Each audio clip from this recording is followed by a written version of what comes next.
gospel today is about Jesus' prophecy about the destruction of the temple and future troubles and persecutions. From Luke 21, verses 5 to 19. Here you have a beautiful picture of what the magnificent temple used to be. Huge and beautiful.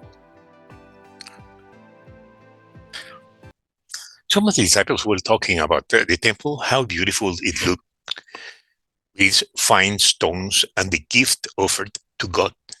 And then Jesus said, all this you see, the time will come when not a single stone here will be left in its place. Everyone will be thrown down.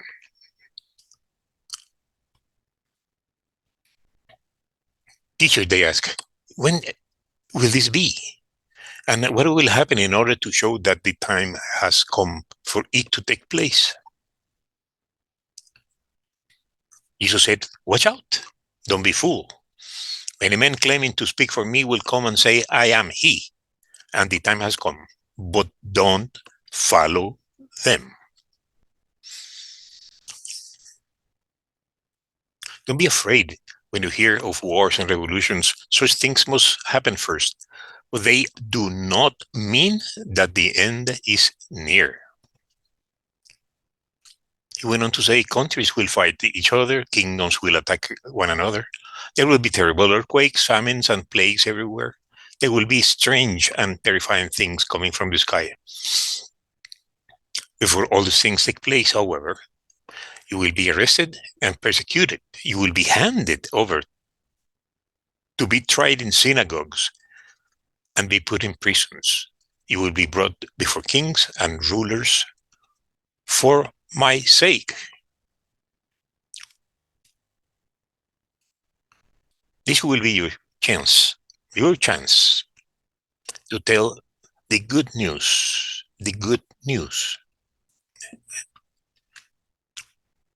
Make up your mind ahead of time not to worry about how you will defend yourselves.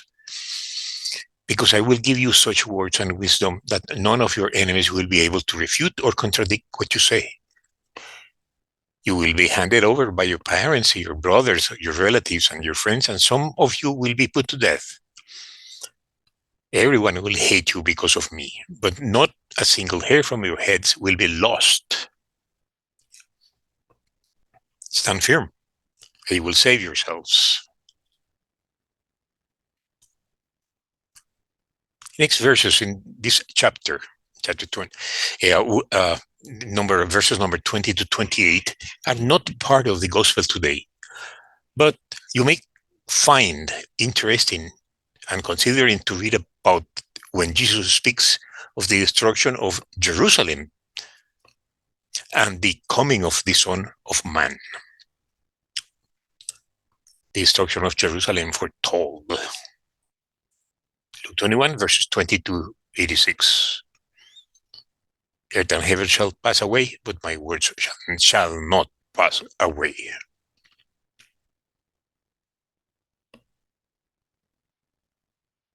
And the coming of the Lord. You can see or hear the interrogation sign on top of the head of the Lord, because nobody knows when he will come back. You may need to review some history related to the temple to understand what happened then. First of all, the first temple was built at the top of Mount Moriah, exactly where Abraham was told to sacrifice his son, Isaac. Construction started during the reign of Solomon. Started construction around about the year 1000 BC, before Christ, and taking 7 years to finish it. The first temple lasted about 413 years until it was destroyed in the year 587 before Christ by King Nebuchadnezzar II from Babylon. Construction of the second temple started when the Jews were allowed to return to Israel by Cyrus, the king of Persia, in the year 538 BC. Construction was completed about 515 BC. This was the temple during the time of Jesus, the second one, until the year 70 Anno Domini, when the Romans destroyed Jerusalem and the temple. There was some kind of renovation or reconstruction of the second temple by King Herod about the year 1929 BC, but it's not a new temple, so it's about the second temple. All that remains from the second temple today is part of the western wall. It's a wall in the south side, also known as the waving wall. You probably have seen pictures of the waving wall. The rest of the area is occupied by the Dome of the Rock on the north side and the Al-Aqsa Mosque on the south side.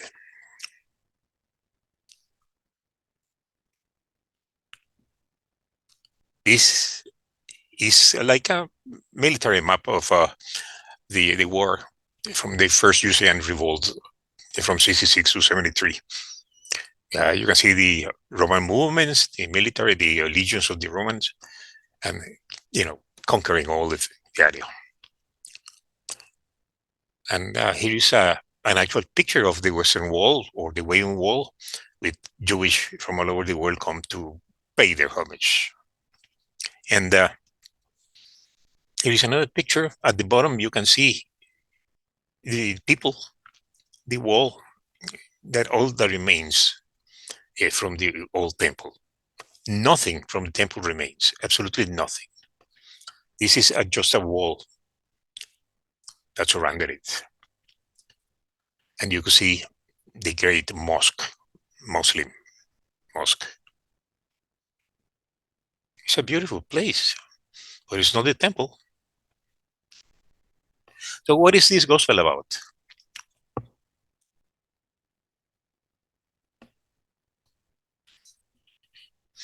The construction of the gospel to find the people, facts, items, and activities related in this gospel.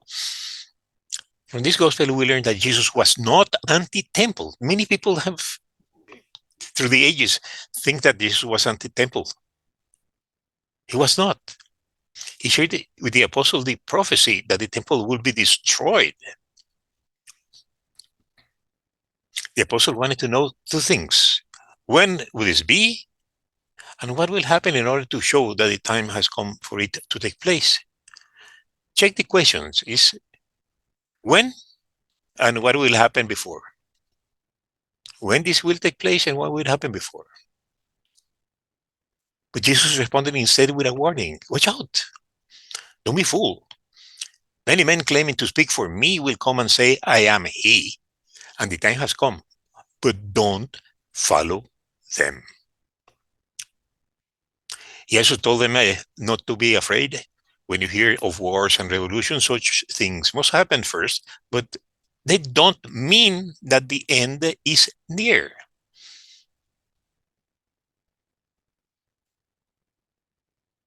They don't mean that the end is near. And the Lord used some apocalyptic language to reveal what will happen to them and to his followers in the future, but also gave them an assurance that if they stand firm, they will save themselves. So what does the Magisterium of the Church tell us about the destruction of the temple and the troubles and persecutions? Catechism, paragraph 584, Jesus went up to the temple as the privileged place of encounter with God. For him, the temple was the dwelling of his Father, a house of prayer, and he was angered that its outer court had become a place of commerce. He drove merchants out of it because of jealous love for his Father. You shall not make my Father's house a house of trade. His disciples remembered that it was written, zeal from your house will consume me. After his resurrection, his apostles retained their reverence for the temple, as long as it existed. Catechism, paragraph 673, since the ascension of Christ coming in glory has been imminent, even though it is not for you to know times or season which the Father has fixed by his own authority. This eschatological coming could be accomplished at any moment, even if both it and the final trial will precede it are delayed. It can be delayed. This gospel the Lord is teaching us, and we should be able to identify and understand at least three important teachings. Teaching number one, about what happened to the Jews after the destruction of the Second Temple. The Second Temple was indeed destroyed in the year 70 Anno Domini by the Romans, and the Jewish state of Israel ceased to exist. No more country, no Jewish state of Israel. The Pharisees were the only surviving branch of their religion, evolving to what is known today as the Rabbinic Judaism, who gather around their synagogues.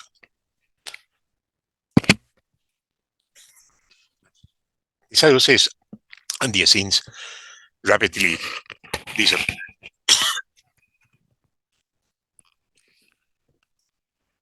The destruction of the temple had an appalling consequence for the Jews. It meant that a significant part of their laws that were supposed to be performed there at the temple were now obsolete and irrelevant.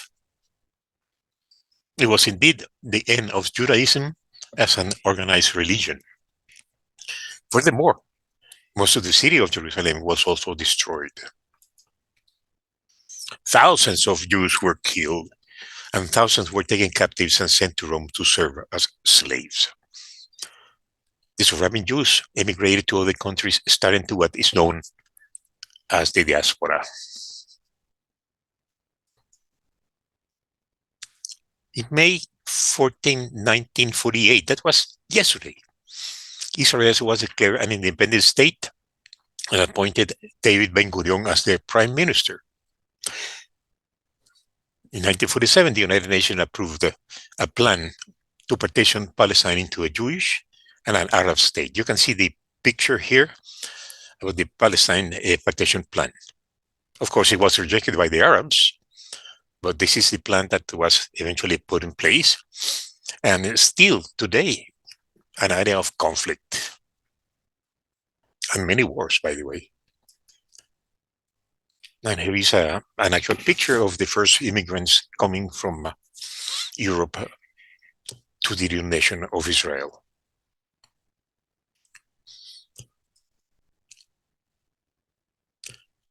And here you have a partial picture of the synagogues, antique synagogues during the diaspora. Literature, papyrus, inscription, archaeology. The first immigration was to Alexandria in Egypt, and then it followed all over here. Even eventually to Spain and to England and Germany and all the parts of the Northern Europe. Teacher number two. There was another relevant and unexpected consequence after the destruction of Jerusalem and the Second Temple. The definitive separation between Judaism and the emergent Christianity. Christianity is the second Abrahamic religion. Christianity is unique in the fact that our God became a man.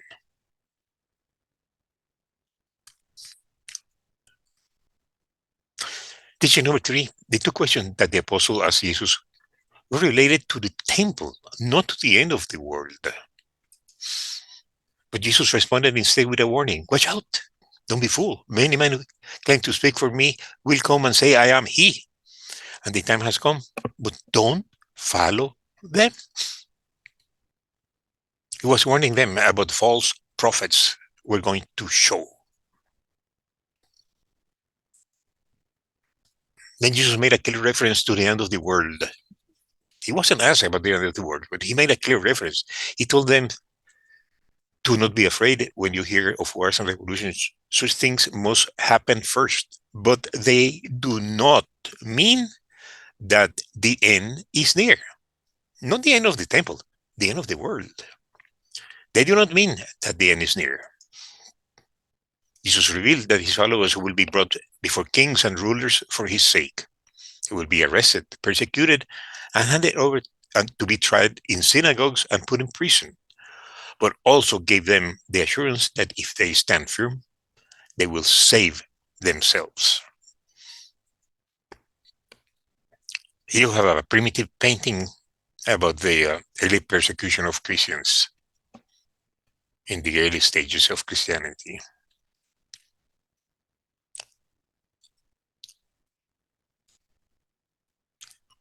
There is also a painting about the Roman Colosseum, where Christians were subject to death by wild animals. Christianity was in duress. The Romans were persecuting them. The Jews were enemies of them. Everybody was against them.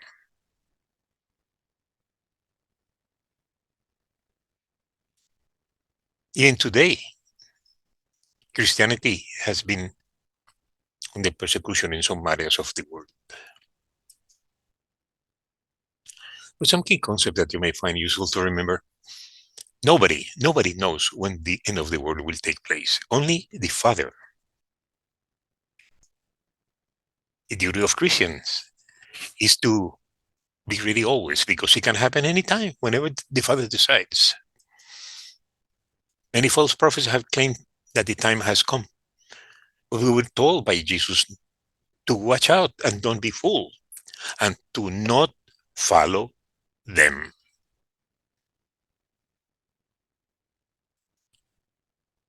Many of those false prophets will claim to speak for Jesus, even say, I am he. Yeah, sure. I am he. Let me ask you some basic review questions.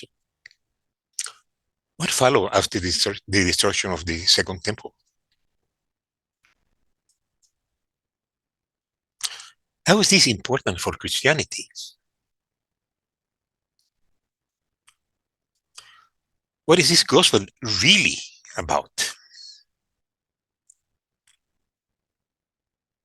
Why the destruction of the temple was the end of Judaism as an organized religion and the cause of the diaspora?